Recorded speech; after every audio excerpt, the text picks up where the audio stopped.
Alô você, mais uma aulinha, ei, vamos falar do fim do segundo reinado, segunda parte do segundo reinado, segundo império, do governo de quem? Dele, Dom Pedro II, Dom Pedro II.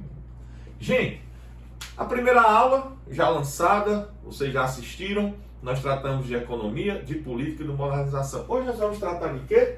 Da decadência, do fim do segundo reinado. Nós vamos falar de 5 itens importantes aqui. Nós vamos começar por ele, por um tema interessantíssimo, a questão abolicionista no Brasil. Peguemos aqui de início as leis abolicionistas. A primeira dela, de 1850, conhecida como Lei Eusébio de Queiroz. De que é que trata a Lei Eusébio de Queiroz de 1850, governo Dom Pedro II? É proibido, a partir da Lei Eusébio de Queiroz, o tráfico de escravos entre a África e o Brasil. Proíbe-se o tráfico de escravos entre a África e o Brasil. José, e aí, parou, cessou? Não. Você vai ter ali a velha máfia do tráfico nos bastidores continuando. É aí que posteriormente aparece a figura dele, Chico da Matilde, Dragão do Mar, que não quer de jeito algum saber desse tráfico. E ainda existe o tráfico interprovincial entre as províncias brasileiras. Tranquilo? Vamos para outro ponto. A Lei Rio Branco, 1871, também conhecida como Lei do Ventre Livre. Lei do Ventre Livre. A partir de 1871, com a Lei do Ventre Livre, toda criança que nascesse de mãe escrava receberia aos 18 anos sua carta de alforria. E aí, professor, vai ficar sob os cuidados de quem? Do Estado, do Império ou do dono da escrava? 99% das vezes ficava sob o comando do dono da mãe, né? Do dono da escrava ali, do fazendeiro. E o menino era um semi-escravo até completar sua maioridade. E aí, Jussier, e de fato, isso vingava? Teoricamente sim, eram as leis para ingleses ver, como dizia aí o poeta, né? Outro ponto importante aqui é falar da Lei Saraiva-Cotegipe, 1885, também conhecida como Lei do Sexagenário. Professor, sexagenário, 60 anos de idade, o cabo recebia a carta de alforria, ou a mulher recebia a carta de alforria? Era. Mas, professor, ouvi dizer que a média de vida do preto no Brasil era de 35 a 40 anos. Sim, 35 a 40 anos. 60 anos era uma minoria que chegava. Conheci também as figuras como escravos de dentro, aqueles que trabalhavam na cozinha, aqueles que trabalhavam com a charrete, os patrões na casa. Quem era pro pau, na roça, pro trabalho bruto na fazenda, não chegava a essa idade. Uma má alimentação, subalimentação, a exploração, sem contar as judiações que existiam ali nas fazendas e com os escravos, tranquilo? Então, a Lei Saraiva-Cotegipe é mais uma lei para inglês ver. De fato, nós vamos ter a abolição com a Lei Áurea, 1888, né? Aquele romancezinho do 13 de maio, que vincula-se à Santa Princesa Isabel. Na realidade, eu prefiro mais aquela prosopopéia de Raul Seixas, quando ele diz que a princesa Isabel, gramada no negão, fumou um baseado e aboliu a escravidão. É coisa para brincar, para rir essa história. Na realidade, havia uma pressão externa gigante para com essa abolição. Justo essas leis aqui apresentadas, nós vamos para onde? Nós vamos entender que a lei, as leis e a questão abolicionista, a abolição aqui é um tema que vai gerar o fim do segundo reinado. Por quê? Porque as elites eram contrárias a essa abolição.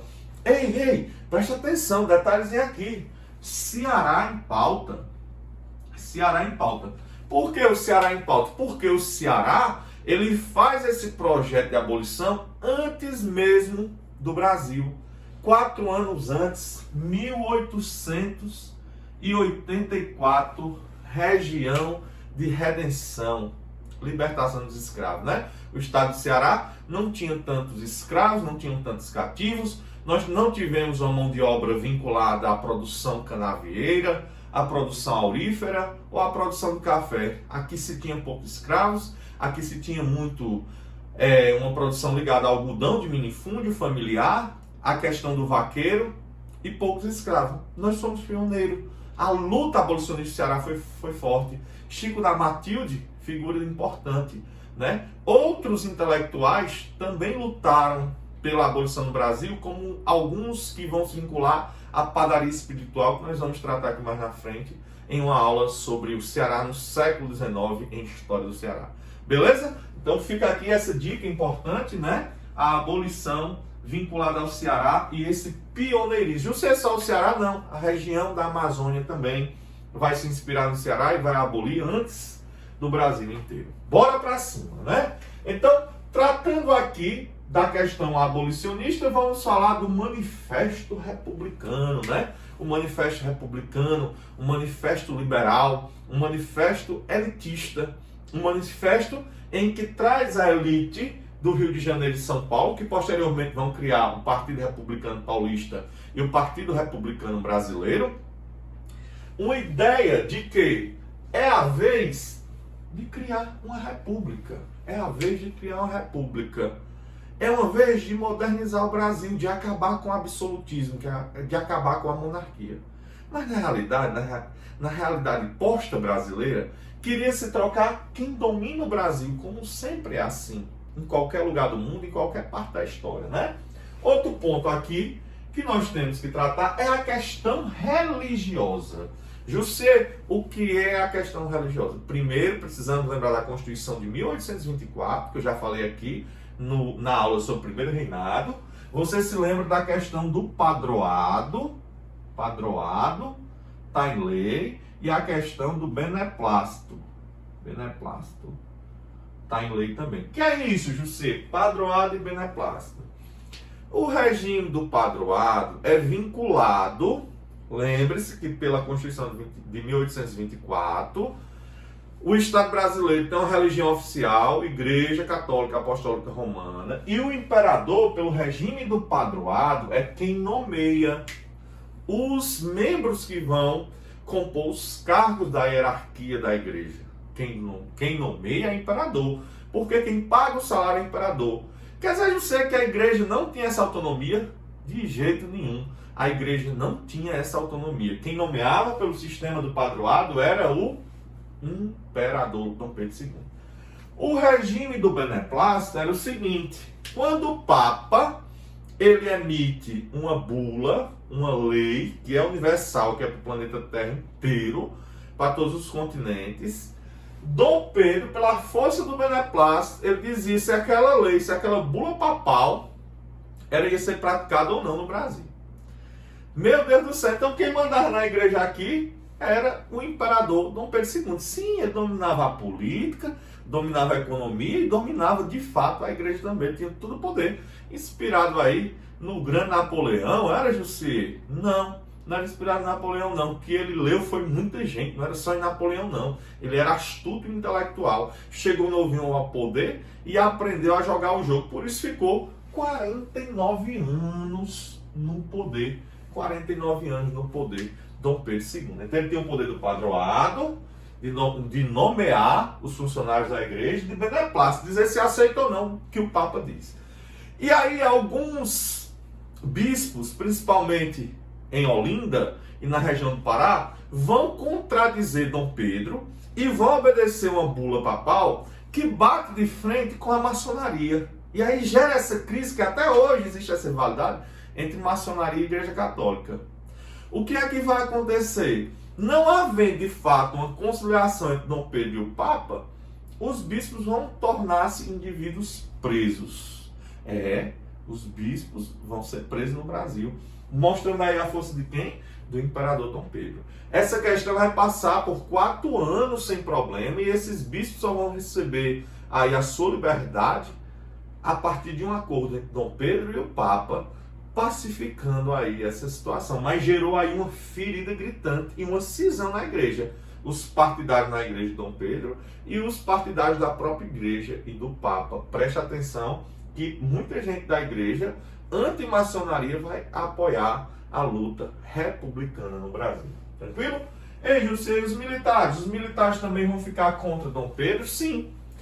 A partir da vitória da Guerra do Paraguai, da vitória brasileira na Guerra do Paraguai, os militares se fortalecem, se organizam. Aí, minha gente, foram mexer aonde? Na aposentadoria e no salário do Exército.